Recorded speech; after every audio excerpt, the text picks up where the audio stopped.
ketemu lagi nih bareng Sharing with Chimi. Video kali ini kita bakalan ngebahas tentang mesin obras. Setelah sebelumnya kita ngebahas dan nge-review tentang dua mesin jahit portable, yaitu Singer dan Brother. Kali ini aku akan nge-review tentang dua mesin obrasku, yaitu Singer dan Brother juga. Yang mana teman-teman mungkin bertanya-tanya, penting nggak sih punya mesin obras? Terus mau pilih mesin obras yang merek Singer atau merek Brother atau merek yang lain? Dan juga kenapa sih kita harus punya mesin obras? Jadi ini dua-duanya mesin obrasku ini merek Brother harganya ini, dan merek Singer harganya ini. Jadi dua-duanya adalah mesin obras, aka mesin overlock, atau mungkin ada orang juga yang bilang serger. Jadi ini adalah mesin obras yang beneran harus kita punya kalau teman-teman hobi menjahit. Karena seberapa penting sih mesin obras ini? Jadi ini mesin obras dengan 4 benang. Ini nggak hanya untuk mengobras. Jadi kalau teman-teman ngeyel, aku bikin kaos pakai mesin jahit biasa, bisa Bu, bisa, tapi ya kualitasnya nggak sama kali dengan mesin ini. Mungkin yang pertama teman-teman harus pikirkan adalah mesin obras ini ya digunakan untuk mengobras, ngejahit pinggiran kain biar kagak brudul atau kagak muwur gitu kan. Itu memang salah satu manfaat, atau mungkin dulu ya manfaatnya cuma buat ngobras atau bikin hem finishing ya, mencegah pembrodolan dari pinggiran kain kayak gitu, biar rapi dan kagak mur, kagak jahitannya kagak bodol. Nah sekarang zaman now ini juga banyak mesin obras portable yang memang banyak banget pilihannya. Yang mana yang aku punya ini adalah 4 benang. Jadi ada 1, 2, 3, 4. Kalau teman-teman yang punya mesin obras biasa, itu biasanya hanya punya 3 benang, karena itu jahitannya hanya untuk menjahit obrasan. Tapi kalau misalnya teman-teman punya budget beli mesin obras yang 4 benang kayak gini, 4 benang ini adalah digunakan biasanya untuk menjahit kain kaos atau kain jersey atau kain yang molor-molor kayak gitu ya. Jadi kalau misalnya teman-teman jahitan biasa itu kan cetik. Nah ini jahitannya tuh obras tuh kayak gini, kayak sejenis zigzag tapi ngebungkus dari pinggiran kain kayak gitu. Dan itu sangat penting digunakan ketika teman-teman ngejahit kain kaos, karena kain kaos itu kan melar. Kalau teman-teman pakai jahitan yang biasa itu nggak melar. Memang ada yang bilang itu dikendorin aja jahitannya. Kalau teman-teman kendorin jahitannya otomatis juga bakalan brodol kalau lama-lama. Kalau misalnya teman-teman memang mau profesional menjahitnya, itu ya teman-teman beli mesin obras 4 benang kayak gini. Ini bakalan bagus dan bermanfaat untuk teman-teman ngejahit kain kaos. Jadi teman-teman proyek menjahitnya lebih banyak. Dan kenapa kain kaos?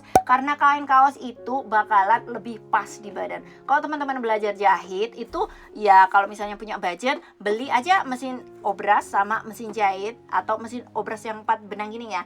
Jadi nanti teman-teman bikin proyeknya itu kaos yang molor-molor. Jadi kalau molor kan, kalau kekecilan masih tetap bisa dipakai. Jadi itu memang salah dua manfaat. Yang pertama buat ngobras, yang kedua memang untuk ngejahit kain-kain yang molor atau kain kaos. Nah, fungsi yang ketiga adalah untuk pinggiran neci. Jadi ini hampir seperti obras biasa, tapi itu lebih kecil ya, nggak lebar gitu. Jadi lebih sempit di bagian pinggiran kain kayak gini. Dan ini pengaturannya ada di bagian jarumnya. Nanti aku tunjukkan di video yang lain gimana cara pengaturan mesin obras ini untuk neci, untuk kain kaos, ataupun untuk obras biasa. Nah kalau teman-teman memang proyeknya itu banyakkan kain molor itu tak bisa hanya dijahit pinggirannya pakai mesin jahit biasa juga. Kalau teman-teman masih nekat pengen ngejahit pakai kain biasa, ya balik lagi kagak molor. Jadi kalau pinggirannya yang kayak gini, teman-teman harus punya yang namanya mesin cover stitch kayak gini. Dan bakalan kita bahas di video berikutnya tentang mesin cover stitch dan apa manfaatnya. Nah di sini memang ada 2 jenis, yang ini mesin Brother dan yang ini aku udah bilang mesin Singer, dan memang ada 4 benang semuanya.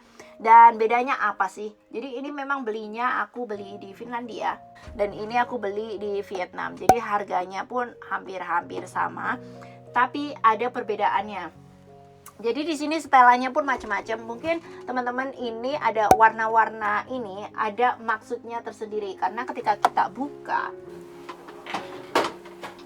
di sini ini ada caranya untuk memasang. Jadi urutannya itu kalau teman-teman di sini warnanya kuning ya diikutin arahnya benang kuning itu kemana. Jadi teman-teman bakal lebih gampang. Di sini juga ada, jangan khawatir. Nah, ini juga ada cara memasangnya. Aku pernah sih kerja praktek di salah satu toko kain gitu, yang mana mereka itu pakai mesin obras Singer yang jadul gitu. Tapi itu masih mesin hitam, tapi masih baru Bu, walaupun itu kayak toko kain gitu, tapi memang punya mesin jahit jadul. Nah itu nggak ada ini cara masang benangnya, itu pusing aku kalau nggak nanya orangnya atau nggak baca buku manualnya, itu kesulitan ya kita buat ngedeteksi atau ngikutin arah alurnya. Jadi di sini memang ada warna-warnanya dan kita ikutin aja. Nah di sini ada beberapa macam benang. Sebenarnya ini kalau teman-teman ngobras biasa, ini cuma cukup 3 benang aja. Yang satu nggak usah dipasang, jarumnya itu juga satu aja. Kalau misalnya teman-teman memang butuh untuk yang ngejahit kain kaos, ini ikut dipasang. Jadi kalau ngejahit kain kaos itu sekali jahit itu bisa menjahit sama mengobras. Hasilnya hampir mirip sama jahitan biasa. Jadi teman-teman silahkan cek sendiri kaos kalian, bedain sama kain yang biasa, baju-baju kalian yang biasa, yang bukan kain yang meluar-meluar. Memang ini cuma 3 untuk ngobras biasa, dipasang ini teman-teman bisa ngejahit kayak kain kaos gitu. Sebenarnya bisa juga sih teman-teman langsung pakai ini ditaruh sini untuk ngejahit biasa. Cuman kadang biasanya ada beberapa jahitan yang memang itu harus dibuka kampuhnya, yang mana kita nggak bisa langsung obras. Jadi kalau pinggiran itu kadang ya aku kalau males itu ya tak pasang sekalian. Jadi nggak mindon gawe nih kalau orang Jawa bilang, jadi 2 kali kerja karena ngejahit dulu terus diobras. Kalau pakai ini kita bisa ngejahit sambil ngobras at the same time, aka bersamaan. Jadi di sini ini ada kayak teman-teman bisa cek kalau yang benang ini untuk jahitan sebelah sini. Terus yang benang ini yang warna pink ini di bagian tengah. Terus yang ini warna hijau ini bakalan jadi di atas. Jadi ini bakalan jadi jahitan atasnya, dan yang ini bakalan jadi jahitannya yang di bagian pinggirnya. Ini juga sama. Nah kalau di Finlandia sendiri kita bisa pakai 4 benang ini sama. Tapi kalau teman-teman memang secara profesional, itu yang 2 benang di bagian sini, 1 sama 2 ini yang bagian rumbai-rumbainya itu, yang bagian zigzag-zigzag itu, teman-teman pakai benang apa ya, nggak tahu ya aku namanya, pokoknya benangnya kayak gini. Jadi ini yang dipakai untuk 2 bagian, dan yang 2 bagian atau 1 bagian lagi itu pakai benang yang biasa, karena ini bakalan jadi stitch kayak jahitan biasa. Jadi itu memang membedakan ya, hasilnya bakalan lebih halus yang teman-teman pakai benang yang memang untuk peruntukannya yang zigzag itu, nggak tahu namanya ya apa itu. Nah terus lagi beda dari 2 mesin ini yang kelihatan banget itu ada pemotongnya sama enggak. Jadi yang bagian ini mesin jahit brothernya ini bisa pemotongnya itu dikunci. Jadi ketika kita menjahit atau mengobras itu biasanya di pinggiran kainnya itu langsung dipotong sama pisau yang mana ada di dalam. Jadi ketika kita menjahit itu kan biasanya teman-teman ada kayak bekas-bekas jahit potongan kainnya itu. Nah jadi itu sistemnya itu dia ngejahit sambil motong bagian pinggiran kainnya. Jadi dimana itu kainnya bakalan nanti rapi untuk ngebungkus. Tapi di mesin jahit ini ada bagian yang dimana itu pisaunya itu kita tutup, yang mana itu nggak akan memotong dari kain kita. Jadi ada beberapa kain yang mungkin memang nggak bisa dipotong ya, atau memang kayak misalnya kain-kain yang mewar itu kita misalnya kita bakar dulu, atau kita itu nggak mau kainnya pinggirannya itu dipotong lagi, jadi kita tutup aja, pisaunya nggak dipakai, jadi nggak bakalan ngepotong pinggiran kain. Nah kalau mesin Singer ini dia nggak punya kayak gitu, jadi otomatis apapun yang dimasukkan sini bakalan dipotong. Cuman memang bisa diakali, kalau jahitan itu memang ada 1 cm gitu bakalan kepotong, misalnya ada pengaturannya 1 cm gitu kepotong dikit gitu. Jadi kalau kayak gini sebenarnya kita kan punya kampuh biasanya 1 cm. Di sini bisa diatur juga benangnya. Ini tuh benangnya ini kalau kita pakai, karena 2 benang ya, yang satu ada di kanan, yang satu ada di kiri. Kalau kita mau bikin obrasannya itu yang lebar, itu kita pakai benangnya yang bagian di sana. Jadi itu bakalan lebih lebar. Kalau teman-teman yang pakai benang yang ini ya maksudnya. Kalau misalnya teman-teman pakai yang ini, otomatis kampuhnya itu jadi lebih sempit. Ini 2 mesin ini hampir sama kualitasnya, tapi balik lagi aku emang pecinta Singer. Walaupun memang nggak ada ini ya untuk menutup pemotongnya. Jadi di sini banyak tombol yang mana nanti aku bahas di video berikutnya tentang mesin-mesin ini secara detail. Teman-teman bisa beli mesin jahit atau mesin obras portable kayak gini karena ini bermanfaat banget. Dan kalau misalnya teman-teman memang tujuannya untuk mengobras atau tanpa butuh yang kayak gini, ya bisa teman-teman beli yang tanpa 4 benang. Jadi hanya 3 benang aja. Jadi tergantung kebutuhan teman-teman. Kalau aku pribadi sih memang banyak banget memakai ini karena mungkin beda ya kalau kita menjahit terus setelah selesai kita bawa ke tukang obras, terus habis itu balik lagi kita jahit, selesaikan yang belum selesai gitu. Cuman beda memang kalau kita bisa langsung, ada beberapa bagian yang memang kita harus obras dulu, kita jahit lagi baru kita obras lagi kayak gitu. Jadi ada manfaat tersendiri ketika kita punya mesin jahit ini. Cuman ya memang rezeki kita belum ada buat beli kayak gitu, ya otomatis kita memang harus sabar ya.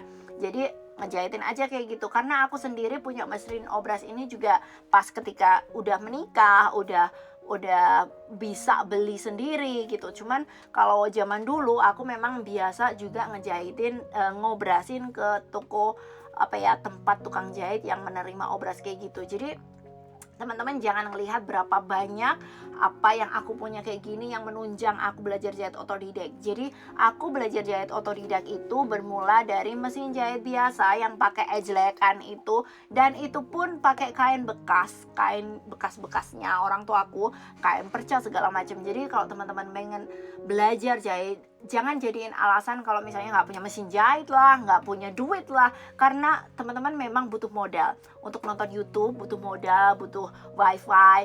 Ya kalau misalnya teman-teman kreatif cari gratisan, tetap bisa cari gratisan ya wifi. Teman-teman juga butuh modal yang namanya, kalau nggak kuat mesin jahit, tetap teman-teman butuh yang namanya jarum dan benang, ya kan? Jadi kalau misalnya teman-teman nggak mau modal, otomatis teman-teman nggak bakal belajar. Tapi modal itu bisa diminimalisir. Jadi teman-teman nggak ada alasan untuk nggak belajar ngejahit karena alasan-alasan yang teman-teman cari-cari sendiri kayak gitu. Itu anggap aja kalian malas. Tapi kalau misalnya kalian tetap pengen semangat belajar, apapun pasti bisa dilakukan untuk belajar, baik nonton YouTube. Jadi teman-teman nggak perlu bingung sekarang, nggak perlu kursus, bisa belajar dari rumah kalau ikutin cara-cara dari Showing Niche. Oke teman-teman, demikianlah video kita kali ini tentang mesin obras, dan di video berikutnya kita bakalan ngebahas tentang cover stitch mesin atau mesin untuk hem klim kayak gitu. Dan teman-teman bisa share juga tentang mesin jahit atau mesin obras kalian di komen. Jadi mungkin bisa membantu teman-teman yang memang lagi cari review atau pengen dengar pengalaman sendiri dari orang yang punya mesin-mesin jahit dengan merek-merek tertentu. Karena banyak banget mesin jahit dan mesin obras portable yang mana ada di pasaran, dan mungkin teman-teman bingung memilihnya.